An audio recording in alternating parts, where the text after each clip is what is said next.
작년부터 시작한 우리 소요리 문답 강해가 이제 끝부분을 향해서 가고 있습니다. 여러분 마지막 시간까지 이 귀한 말씀 꼭 새겨드실 수 있길 바라고 또 이 자리를 사모하실 수 있기를 바랍니다. 지난 시간들을 통해서 우리는 하나님께서 인간에게 계명을 주셨는데 인간은 그 계명을 완벽하게 지킬 수 없는 불완전한 존재이다 하는 것을 배웠습니다. 그 불완전함이 곧 죄라는 사실도 알게 되었습니다. 그런데 이 죄 가운데 있는 인간들을 구원하시기 위해서 우리 하나님께서는 예수 그리스도를 보내주셨고 우리는 예수님을 믿고 생명에 이르는 회개의 은혜를 받을 수 있는 통로가 생겼다는 것도 알게 되었습니다. 그런데 이제 궁금증이 하나 생기는데 그러면 우리가 어떻게 해서 어떤 방법으로 예수님을 믿게 됐는지 또 어떠한 방법을 통해서 우리가 생명에 이르는 회개를 할 수 있는지 그 방법은 무엇이냐 하는 것입니다. 머리로는 이해되는데 그럼 믿으려면 어떻게 해야 되는 것이냐, 회개하려면 어떻게 해야 되는 것이냐 하는 게 우리의 궁금증입니다. 하나님께서 우리에게 구원의 은혜를 베풀어 주시는 어떤 수단이 있지 않을까 하는 것입니다. 이러한 질문에 대한 대답이 소요리 문답 85문에서 107문까지 이어지고 있습니다. 그 내용을 지난주에 우리 요약해서 김국현 목사님께서 이제 88문에서 알려주셨는데 그리스도께서 구속의 혜택을 우리에게 전달하시는 데 쓰시는 이 외형적인 방법, 그것은 바로 말씀과 성례와 기도입니다. 말씀과 성례전에는 우리가 세례식과 성찬식이 있는데 말씀과 성례와 기도입니다. 그 중에서 오늘은 하나님의 말씀이 우리에게 어떻게 효력을 발휘하시는지, 그래서 우리로 하여금 어떻게 구원을 얻게 해주시는지 이것을 살펴볼 것입니다. 그 후에 다음 주에는 이 성례에 대해서 살펴보게 될 것입니다. 도대체 하나님의 말씀이 무엇이길래 우리가 교회만 오면은 말씀 이러는 것입니까? 한번 생각해 보실 수 있길 바랍니다. 먼저 우리 소요리 문답 89문의 문과 답을 한번 같이 읽어보겠습니다. 제가 먼저 질문을 읽겠습니다. 말씀이 어떻게 효력이 되어 구원을 얻게 합니까? 하나님의 영께서 말씀의 낭독, 특히 말씀의 설교를 하나의 효과적 방법으로 삼으셔서 죄인들에게 죄를 깨닫게 하시고 회개케 하시며 또 거룩함과 위안으로서 그들을 튼튼하게 하십니다. 이것은 믿음을 통하여 이루어지며 마침내 구원에 이르게 하는 것입니다. 아멘. 사람은 자기 마음의 생각을 말을 통해서 다른 사람들에게 표현하고 전달합니다. 이 말, 즉 언어에는 우리가 흔히 입술로 하는 소리 언어도 있고 또 우리가 손으로 기록하는 문자 언어도 있습니다. 그리고 그것만 있는 것이 아니라 우리가 몸으로 표현하는 몸 언어도 있습니다. 어쨌든 이 모든 것을 우리가 다 합쳐서 언어, 즉 말이라고 합니다. 이 말을 통해서 우리는 그 사람의 생각도 알 수 있고 또 그 사람의 됨됨이도 알 수 있습니다. 즉 인격을 알 수 있습니다. 말을 예의 있고 조리 있고 그렇게 잘하는 사람은 벌써 점수를 먹고 들어갑니다. 인정하시죠? 예. 그런데 말 한마디 잘못했다가 망하는 사람도 얼마나 많은지 모릅니다. 한마디 말 때문에 그렇습니다. 그러니까 말은 결국 그 사람의 인격을 드러냅니다. 이런 관점에서 바라볼 때 하나님의 말씀을 통하여서 우리는 하나님의 격, 하나님은 인간이 아니니까 하나님은 신이시니까 하나님의 격, 즉 신격을 알 수 있습니다. 하나님의 말씀은 근데 우리 귀에 직접 들려주시는 일은 별로 없습니다. 여러분 혹시 하나님께서 여러분의 이름을 누구야 하고 이렇게 부르시는 거 들어보셨습니까? 하나님은 크신 분이시니까 하나님이 조금만 작게 소리를 내신다 하더라도 뭐 이거 번개치는 벼락치는 것보다 더 크게 들려지지 않겠습니까? 하나님의 말씀을 우리가 하나님의 음성을 우리 두 귀로 직접 듣는 일은 별로 없습니다. 대신 하나님의 말씀은 이미 하나님께서 우리에게 기록하여 주신 문자로 기록하여 주신 그래서 우리 손에 들려주신 성경 말씀을 통해서 우리에게 알려주십니다. 성경 66권이 곧 하나님의 말씀입니다. 그런데 또한 하나님 우리에게 말씀하시는 분이시기도 하지만 하나님 자신이 또 말씀 그 자체가 되십니다. 요한복음 1장 1절과 요한일서 1장 1절의 말씀을 한번 같이 읽겠습니다. 시작. 태초에 말씀이 계시니라. 이 말씀이 하나님과 함께 계셨으니 이 말씀은 곧 하나님이시니라. 요한일서 1장 1절. 태초부터 있는 생명의 말씀에 관하여는 우리가 들은 바요 눈으로 본 바요 자세히 보고 우리의 손으로 만진 바라. 아멘. 요한복음 1장 1절과 요한일서 1장 1절을 보시면 태초부터 말씀이 계셨는데 그 말씀은 곧 하나님이시다 하고 요한복음 1장 1절은 말씀하고 계시고, 또 그 말씀을 우리가 우리가 들었고 눈으로 보았고 또 손으로 만져봤다. 누구냐? 요한이 만져본 분, 그분은 예수님이다 하는 것을 알려주고 있습니다. 그러니까 말씀은 곧 하나님이고 말씀은 곧 예수님이라 하는 말씀입니다. 그런 의미입니다. 물론 원어를 더 연구하다 보면 이 말씀의 단어, 이 말씀이라는 이 단어의 의미를 좀 더 깊게 해석할 수 있습니다. 그런데 우리가 쉽게 받아들일 수 있는 사실은 하나님께서 말씀이 되셔서 우리에게 하나님 자신을 들려주신다는 것입니다. 그러니까 하나님께 다른 이름, 별명이 있다면 하나님의 별명은 말씀이라 할 수 있습니다. 말씀이 곧 하나님 자신입니다. 이렇게 하나님의 말씀이 곧 하나님이심을 믿는다면 하나님의 말씀에는 하나님의 능력이 있다 하는 것도 우리가 받아들일 수 있습니다. 흔히 하나님께서 나에게 말씀하셨다라고 우리가 고백할 때 그 의미를 살펴보면 내가 하나님의 능력을 체험했다 하는 고백 아니겠습니까? 그 고백이 깃들어 있는 것입니다. 이처럼 하나님의 말씀은 우리에게 하나님의 능력을 발휘해 주십니다. 하나님의 말씀에는 능력이 있습니다. 우리가 살고 있는 이 세계에는 전 세계적으로 모든 언어들을 조사해 보니까 한 5,000개 정도의 언어가 있습니다. 그래서 적어도 3가지 언어를 이야기할 수 있는 사람은 트라이링구얼이라고 하고 2가지 언어를 구사할 수 있는 사람은 듀얼링구얼, 2개 국어를 할 수 있는 사람, 이렇게 얘기합니다. 한 가지 말밖에 못하는 사람을 뭐라고 그러는지 아십니까? 미국 사람이라 그러는 됩니다. 우스갯소리인데 그만큼 미국 사람들은 다른 나라 말들을 별로 공부하지 않는다, 이런 의미입니다. 그런데 여러분, 이 5,000개의 언어 중에서 우리는 주로 한국어를 사용하고 있습니다. 그렇죠? 근데 이 5,000개의 언어 중에 여러분 5,000개 한번 생각해 보셨습니까? 우리가 알고 있는 언어 뭐 기껏 해봐 10몇 개밖에 안 됩니다. 뭐 영어, 중국어, 러시아어 몇 개밖에 안 되지 않습니까? 근데 지금까지 여러분이 한 번도 들어본 적이 없는 말을 옆에서 누군가 쫑알쫑알 되뇌이고 있다면 우리는 무슨 소리 하는 거야? 이렇게 묻습니다. 내가 이해하지 못하고 깨닫지 못하는 말은 그냥 소리일 뿐입니다. 소리. 그 소리는 나에게 아무런 영향력도 끼치지 못합니다. 내가 이해할 수 없으니까요. 그런데 하나님의 말씀은 나에게 한낱 의미 없는 소리가 아니라 내가 들을 수 있는 말씀, 나에게 능력이 되는 말씀입니다. 여러분, 성경을 읽을 때 갑자기 감동이 되고 감격스럽고 또 이해되고 하나님의 사랑이 내 마음속에 구구절절하게 느껴지는 그런 경험이 있으십니까? 당연히 있으시겠죠. 왜 정도는 다르지만 이 자리에 모여 계신 모든 분들이 다 그런 경험을 하셨을 것입니다. 그런데 같은 성경을 읽으면서도 성경의 말씀에 전혀 감동을 느끼지 못하는 사람들도 있습니다. 그냥 하얀 것은 종이요, 검은 것은 잉크라, 그렇게 생각하시는 분들도 있습니다.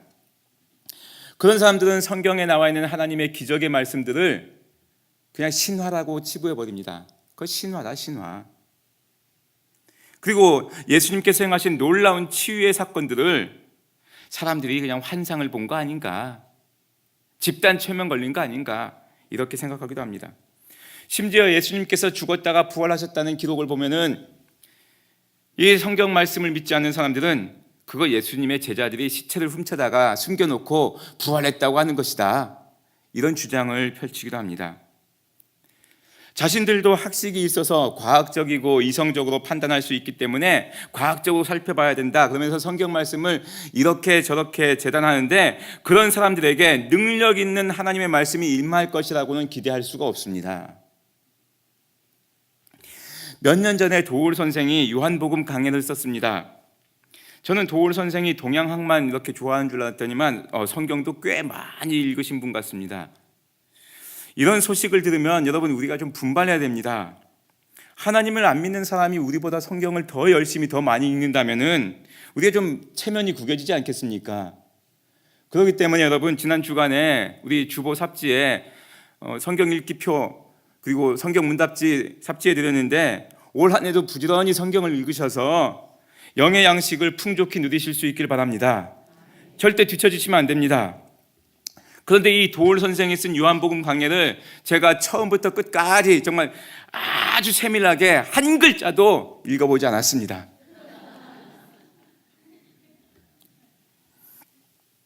왜냐하면 도올 선생은 하나님의 말씀을, 이 성경 말씀을 하나님의 말씀으로 받아들이지 않기 때문에 그렇습니다. 그냥 세상에 숱하게 많은 책 중에 한 권, 학문 중에 하나, 그것으로 받아들이기 때문에 제가 그 아까운 시간을 들여서 그 책을 왜 봅니까? 비록 그가 심혈을 기울여서 썼을지 모르지만 그의 책 속에서 하나님의 능력을 맛볼 수는 없습니다. 어렵습니다. 그저 세상의 지식 한 줄 그거 채우는데 족할 뿐입니다. 그런데 우리에게는 다릅니다. 아무리 우리가 배운 지식이 부족하다 하더라도 성경 말씀을 하나님의 말씀으로 믿고 대하는 우리에게는 성경 말씀 속에서 하나님의 능력이 나타납니다. 그 하나님의 능력은 무엇보다도 우리로 하여금 구원을 얻게 하는 능력을 주십니다. 하나님의 말씀은 우리에게 구원을 얻게 하는 능력이 있습니다. 구원, 즉 영원한 생명을 얻고 싶은 마음은 모든 인류의 공통된 생각입니다. 어떻게 하면 죽음을 맛보지 않고 영원히 살 수 있을까? 어떻게 하면 건강을 유지할 수 있을까? 이런 고민은 옛날부터 있었습니다. 그래서 그리스 사람들은 완벽한 몸매를 유지하면 되지 않을까? 그래서 열심히 운동을 하고 또 열심히 몸을 가꿔서 진짜 조각상과도 같은 그런 몸매를 만들기 위해서 노력하였습니다. 그런데 다 죽었어요. 철학적인 사람이 되면 가능할 것 같아서 열심히 공부하고 또 공부했습니다. 아리스토텔레스, 소크라테스 열심히 공부했습니다. 다 죽었습니다. 동양의 사람들은 스스로 돌을 닦고 깨우치면 되지 않을까 해서 산속 바위 틈에 거하면서 어떤 사람은 솔잎만 먹고 살았다고 그럽니다. 죽었어요. 솔잎만 먹고 사신 분도. 그런가 하면 중국을 통일한 첫 번째 황제인 진시 황제는 영원히 늙지 않는 그 약초가 있다는데, 불로초, 그 약초를 찾아오게 하기도 했습니다. 그런데 앞불사 그 약초를 발견하기도 전에 진시황이 죽었습니다. 몇 년 전부터 우리나라에서는 피부를 탱탱하게 만들어주는 그런 치료법, 그런 약물이 참 인기를 끌고 있습니다. 오늘날에 와서는 유전공학의 힘을 이용해서 모든 질병의 원인이 되는 그 요소들을 제거하면 인류가 영원히 살 수 있을 것이다, 그런 주장을 펼치기도 합니다. 그러나 여러분, 우리가 앞서 소요리 문답에서 계속 공부해왔듯이 인간은 절대로 완벽해질 수가 없기 때문에 영원히 살 수도 없습니다. 반드시 한 번은 죽게 되어 있고 죽음 이후에는 하나님의 영원한 심판을 받을 수밖에 없습니다. 그런데 이 죽음 이후에 오는 영원한 심판에서 우리가 건짐을 받고 구원 얻어 영원한 생명을 누릴 수 있는 그런 비결이 있습니다. 그것은 바로 하나님의 말씀을 믿는 것입니다. 하나님의 말씀을 믿는 사람들은 하나님께서 천지를 창조하셨다는 사실을 믿습니다. 하나님의 말씀을 믿는 사람들은 홍해를 가르고 구원의 역사를 베푸신 것도 믿습니다. 인간인 우리가 연약하여서 범죄하였더라도 하나님께 잘못을 구하고 회개하면 용서해 주신다는 것도 믿습니다. 하나님께서 우리를 살리시려고 독생자를 보내주셨고 그 독생자 예수 그리스도께서 우리를 대신하여 십자가에 죽으신 사실도 믿습니다. 그리고 이 예수님을 믿고 영접하는 자들에게는 하나님의 자녀가 되는 권세를 주셨고 영원히 하나님 나라에서 살 수 있는 은혜를 주셨다는 것도 믿습니다. 여러분 생각해 보십시오. 우리가 생각하는 구원의 길은 하나님의 말씀, 하나님의 약속의 말씀들로 가득 차 있습니다. 그러므로 하나님의 말씀을 떠나서 우리에게 구원의 길은 없습니다. 오직 구원의 길은 하나님의 말씀 안에서만 발견할 수 있습니다. 이렇게 귀한 하나님의 말씀이 우리에게 어떤 상황에서 효력을 발휘하는지 또 한번 구체적으로 살펴보겠습니다. 다시 한번 여러분 소요리 문답 89문 읽어보겠습니다. 읽으실 때 색이 칠해진 단어들의 강조점을 두시면서 한번 읽어보실 수 있길 바랍니다. 말씀이 어떻게 효력이 되어 구원을 얻게 합니까? 말씀의 설교를 하나의 효과적 방법으로 삼으셔서 죄인들에게 죄를 깨닫게 하시고 회개케 하시며 또 거룩함과 위안으로서 그들을 튼튼하게 하십니다. 이것은 믿음을 통하여 이루어지며 마침내 구원에 이르게 하는 것입니다. 아멘. 정리해보면 하나님의 말씀은 첫째로 성령의 역사하심으로 우리에게 능력을 발휘하십니다. 여러분, 우리가 성경 말씀을 하나님의 말씀으로 받아들이게 하는 것은 성령의 역사하심이 있기 때문입니다. 서두에 말씀드렸듯이 세상에 많은 언어가 있는데 우리가 알아듣지 못하는 언어는 그냥 울리는 소리일 뿐입니다. 성경 말씀도 우리가 그 속에서 하나님의 뜻을 발견하지 못하면 소리로 그쳐질 수 있습니다. 그렇기 때문에 성경 말씀을 하나님의 말씀으로 받아들이려면은 하나님의 특별하신 은혜가 있어야 되는데 그것이 바로 성령의 역사하심입니다. 디모데후서 3장 16절에 기록된 것처럼 모든 하나님의 말씀은 성령의 감동으로 기록된 말씀입니다. 그러므로 성령의 감동이 없이는 성경 말씀을 도무지 이해할 수가 없습니다. 성령의 역사하심이 있어야만 우리가 성경 말씀을 통해서 하나님의 능력을 경험할 수 있습니다. 신앙생활 오래 하셨음에도 어느 날 성경을 읽는 중에 여러분에게 전율이 오듯이 다가오는 말씀이 있을 것입니다. 익히 많이 들어왔고 많이 읽었던 말씀인데 그날 특별하게 큰 의미로 다가올 때가 있습니다. 성령께서 그 시간에 여러분에게 역사하시기 때문에 가능한 일입니다. 그냥 글자의 조합을 나열한 것이 아니라 그 성경 구절이 나에게 힘이 되고 위로가 되고 격려가 됩니다. 여러분 생각해 보십시오.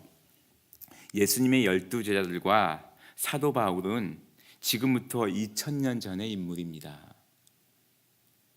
2000년 전. 여러분 2000년 전이 언제입니까? 조선 500년 지나고 고려 500년 지나고 신라 1000년 합쳐야 2000년입니다. 굉장히 오래된 전 이야기입니다. 이스라엘의 왕 다윗은 또 그로부터 1000년 전 사람입니다. 그러니까 우리하고는 3000년 전의 인물입니다. 그냥 우리 옆집 삼촌 그런 느낌이 아닙니다. 그런데 우리가 다윗의 이야기를 읽고 복음서를 읽고 사도행전과 바울서신을 읽으면서 마치 오늘 내 옆에서 나에게 주시는 하나님의 말씀으로 받아들일 수 있는 것은 전적인 성령의 은혜입니다. 성령님의 역사하심이 있기 때문에 다윗에게 임하신 하나님의 은혜를 나에게 주시는 하나님의 은혜로 받아들일 수 있는 겁니다. 성령의 역사하심이 있을 때에만 하나님의 말씀은 우리에게 능력을 발하십니다. 둘째로 말씀을 낭독할 때, 즉 읽을 때 하나님의 말씀은 능력을 발휘하십니다. 여러분, 하나님의 말씀인 성경은 어디에 잘 보관하고 또 전시하기 위한 용도로 주어진 것이 아닙니다. 어떤 분은 이 성경책의 높이가 적당해서 이 성경책을 딱 베고자 하면은 잠이 잘 온다 하시는 분도 계시는데 여러분 이거 베게 하라고 주신 말씀이 아닙니다. 드라큘라가 나오면은 성경책 들면은 도망간다. 여러분, 그런 용도로 주어진 것이 아닙니다. 하나님의 말씀인 성경은 우리로 하여금 틈나는 대로 읽으라고 우리 손에 들려주신 것입니다. 작년에 우리는 종교개혁 500주년의 해를 보냈습니다. 여러분, 1517년에 종교개혁이 일어날 수 있었던 가장 큰 요인을 들라면은 그 당시 유럽 전역에서 자기 모국어로 된, 자기 나라의 언어로 된 성경책을 갖고 읽을 수 있었기 때문에 가능했습니다. 중세시대의 1000년 동안, 1000년 넘는 시간 동안 이 유럽이 전체가 기독교 사회가 되고 기독교회가 흥왕했다 하더라도 성경을 개인이 소유할 수가 없었고 또 성경을 읽는 것도 금지가 되었습니다. 오직 신부들만 읽을 수 있었습니다. 믿음의 암흑기였습니다. 여러분, 성경을 읽지 않는데 어떻게 하나님의 능력을 기대할 수 있겠습니까? 그러니까 중세의 교회와 성도들은 온갖 미신 사상들이 섞인 그야말로 혼합주의 신앙의 모습을 보일 수밖에 없었습니다. 그런데 이제 자기들의 말로 된 성경을 손에 쥐고 읽다 보니까 자신들이 잘못된 길을 가고 있는 것을 발견했습니다. 이래서는 안 되겠다 해서 종교개혁이 일어난 것입니다. 사랑하는 성도 여러분, 거듭 말씀드리지만 성경을 읽으셔야 합니다. 특히 오늘 소요리 문답에 보시면 낭독할 때 이렇게 기록되어 있습니다. 그러니까 우리가 속으로 마음속으로 읽는 것도 참 중요하지만 소리를 내서 읽을 때 훨씬 더 능력이 있습니다.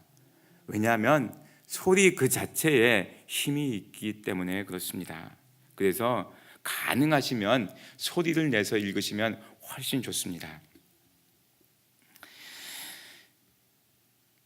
인도네시아의 반다 아체라는 지역이 있는데 여러분 지금도 기억하실 것입니다. 2004년 12월 24일, 25일 이 성탄절 때 지진 해일인 쓰나미가 발생해서 여러분 무려 17만 명이 목숨을 잃었습니다. 17만 명이요. 많게는 20만 명으로 보기도 합니다.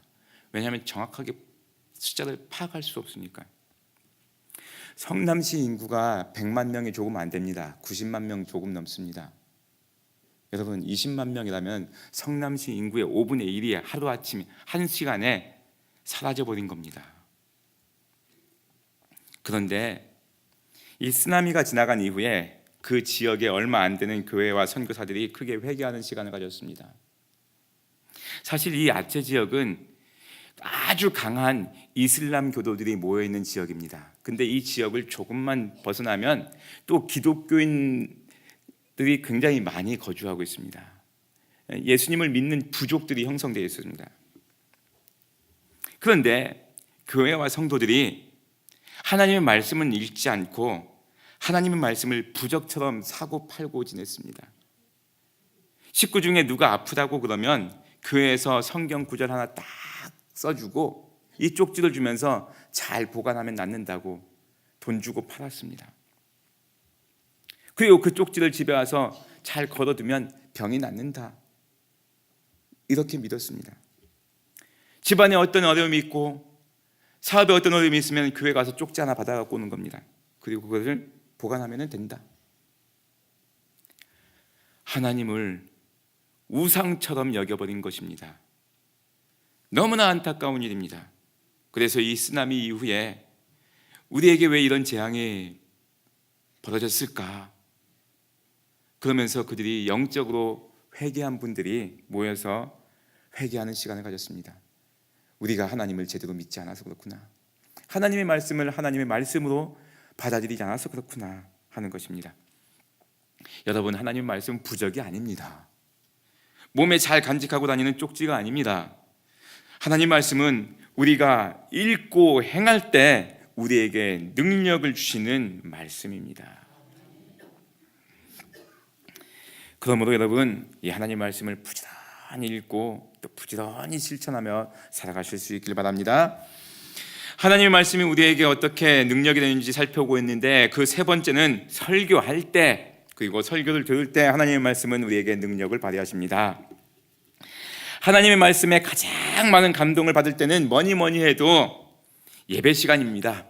그 중에서도 말씀을 듣는 설교 시간입니다. 우리가 스스로 하나님의 말씀을 읽으면서 참 많은 은혜를 받기도 하지만 하나님께서는 우리에게 하나님의 말씀을 더 잘 들려주시기 위하여 특별히 구별하여 목회자를 세워주셨습니다. 그리고 목회자가 설교를 준비할 때 하나님께서 많은 은혜를 베풀어 주시고 말씀을 효과적으로 선포할 수 있도록 성령께서 능력으로 붙들어 주십니다. 여러분, 목회자도 강단에서 내려오면 나약한 한 사람의 인간일 뿐입니다. 하지만 강단에서 말씀을 선포할 때 그 목회자는, 설교자는 하나님의 능력의 도구가 되는 것입니다.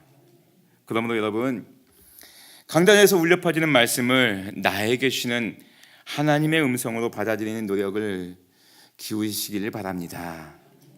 근데 여러분, 말씀을 듣는 이가 은혜를 더 많이 받을까요? 말씀을 전하는 이가 은혜를 더 많이 받을까요? 말씀을 전하는 이가 은혜를 더 많이 받습니까? 그럼 여러분, 힘써 말씀을 전하는 전도자의 삶을 사실 수 있길 바랍니다. 그러면 여러분에게 큰 은혜가 있을 것입니다. 아멘. 하나님께서 놀랍게도 거의 모든 목사님들이 고백하시는 말씀이실 텐데, 말씀을 준비할 때, 또 말씀을 선포할 때 말씀을 듣는 성도님들보다 몇 갑절이나 더 되는 은혜를 목회자에게 베풀어 주십니다. 그러지 않으면 목회자가 견딜 수가 없죠. 하지만 하나님께서 말씀을 듣는 모든 성도님들에게도 큰 은혜를 베풀어 주십니다. 그렇기 때문에 하나님의 은혜를 사모하고 하나님의 능력을 사모하는 이들은 말씀을 듣는 자리, 예배의 자리에 나올 수밖에 없습니다. 하나님의 말씀 없이도 살아갈 수 있다 생각하시는 분들은 이미 예배당에 안 나와요. 하나님의 말씀, 오늘도 울려 퍼지는 하나님의 말씀을 나에게 주시는 하나님의 음성으로 받아들이실 수 있길 바랍니다. 이 말씀은 그 사람이 들어야 되는데 그 사람은 안 해, 이러시면 안 됩니다. 오늘 선포되는 말씀은 나에게 주시는 하나님의 음성입니다. 목사님이 나에게 야단치시는 말씀이시구나, 이렇게 받아들이셔도 안 됩니다. 여러분, 목사님이 이렇게 많은 사람들 중에서 꼭 자기한테만 그렇게 들려주는 그런 말씀으로 준비했겠습니까? 어떻게 목사님이 한 사람에게만 관심을 갖고 이 귀한 설교 시간에 그 사람에게 들으라고 이렇게 말씀을 전합니까? 아닙니다.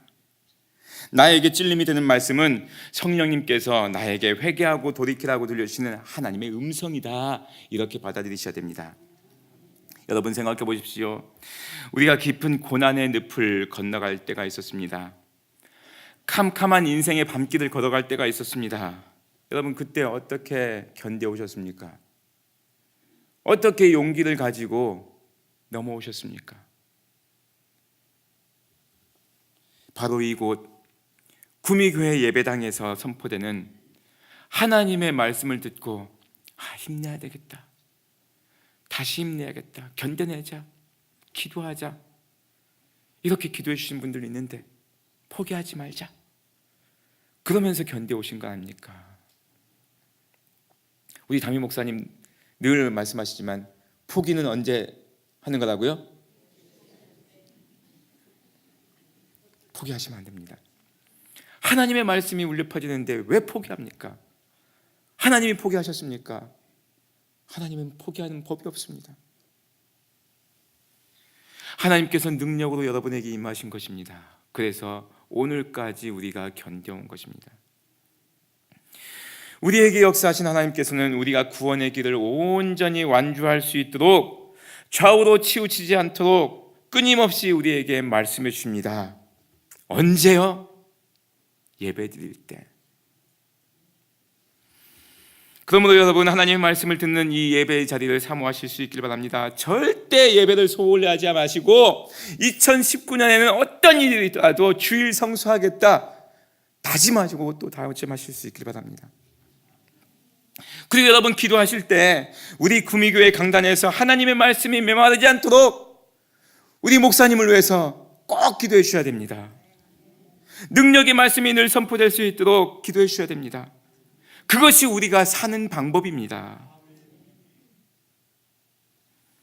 이렇게 우리가 하나님의 말씀을 읽고 또 선포되는 하나님의 말씀을 들을 때 성령께서 역사하셔서 말씀이 효력을 내고 우리와 하여금 구원을 얻게 해주시는 것입니다. 하나님의 말씀은 크게 우리에게 두 가지 효력을 발휘하셔서 우리를 구원의 길로 인도하시는데, 첫째로는 우리의 죄를 깨닫게 하고 회개하게 하십니다. 그리고 둘째로는 우리에게 거룩함과 위안으로 튼튼하게 하십니다. 하나님의 말씀은 우리와 하여금 생명의 길을 가르쳐 주십니다. 그런데 우리가 하나님 말씀을 듣기 전까지는 잘못된 길로 가고 있었습니다. 그 잘못된 길로 가고 있었는데 하나님의 말씀이 우리에게 울려 퍼진 겁니다. 우리가 가던 길을 멈추고 잘못됐구나, 그것을 발견하게 되었습니다. 그 자리에서 잘못을 인정하고 발걸음을 되돌린 겁니다. 회개의 은혜가 우리에게 주어진 것입니다. 느헤미야 시대의 이스라엘 백성들은 바벨론 포로 생활을 거치고 왔었기 때문에 이 70년이 넘는 시간 동안 그들의 신앙이 많이 약화되었습니다. 신앙 다 잃어버렸습니다. 그러나 그러한 시대의 학사 겸 제사장인 에스라가 백성들 앞에서 하나님의 말씀을 들려주었습니다. 하나님의 말씀을 낭독했습니다. 그냥 말씀을 읽어주기만 한 겁니다. 그런데 그 말씀을 듣는 순간 온 백성이 그 마음에 하나님의 말씀이 새겨졌고 그 말씀에 순종하였고 그 말씀에 감동을 받아서 대대적인 회개 운동이 일어났습니다. 이처럼 우리가 죄에서 돌이켜 회개하고 하나님 말씀대로 살아가게 될 때 우리는 구별된 삶, 거룩한 삶을 살게 되는 것입니다. 결국 하나님께서 원하시는 생명의 길, 구원의 길을 걸어가게 되는 겁니다. 여러분, 그동안 얼마나 많은 시간 동안 우리가 똑바로 살아야 되는데, 바르게 살아야 되는데, 착하게 살아야 되는데 그렇게 마음 먹고 살아오셨습니까? 그런데 잘 안 됐습니다. 하지만 이 모든 일들을 온전하게 이루어지는 방법이 있습니다. 그것은 바로 우리가 하나님의 말씀을 받아들이고 그 말씀대로 살아가는 것입니다. 그럴 때 우리가 똑바로 살아가게 되는 것이고 바르게 살아가게 되는 것이고 착하게 선하게 살아가게 되는 것입니다. 완벽하진 않지만 이전보다는 훨씬 착하게 선하게 살아가게 됩니다. 때때로 우리 인생의 길에서 주저앉고 싶고 포기하고 싶고 도저히 인생의 길에 목적지가 보이지 않을 수도 있습니다. 외롭고 비참하고 살 소망이 없어질 때도 있습니다. 그럴 때 하나님의 말씀이 우리에게 말할 수 없는 위안과 격려가 되십니다.